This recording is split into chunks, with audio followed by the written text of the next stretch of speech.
This afternoon, News Channel 9 continues to follow the detention of immigrant children in a tent city in Tornillo. This morning, dozens of people, some coming as far as Dallas, marched to the Tornillo port of entry in protest. News Channel 9's Chorus Nylander was there and shows us how public outcry at the tent city is seemingly far from over. Well, the protesters' demands are rather straightforward. They want to see every child detained here at the Tornillo facility released immediately as this facility continues to grow. At 9:30 this morning, a large group of people concerned about detained migrant children at the border, backed by migrant advocacy groups, marched to the Tornillo port of entry. Their rallying cries to release the children held here at what's become known as the Tornillo tent city.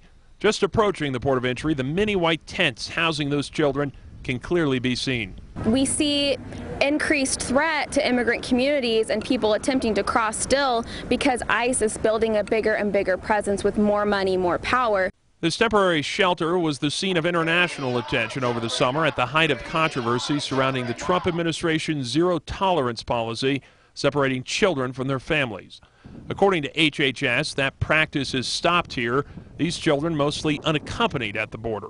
Who knows why that is, if they were actually unaccompanied or if this is residual effects from the separation.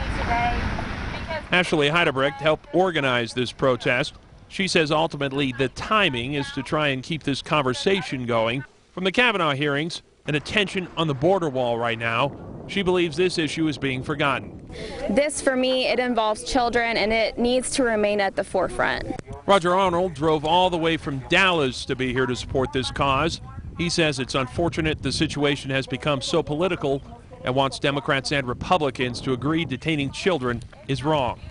One day, we'll be apologizing for what we did now, just as we did for slavery. The protest out here lasted about an hour, but these protesters aren't quite done for the day. Tonight at 6:30 at Chihuahua Park in downtown El Paso, they're planning a candlelight vigil in honor of these detained children and to protest the construction of that border wall. Reporting from Tornillo, Chorus Nylander, News Channel 9.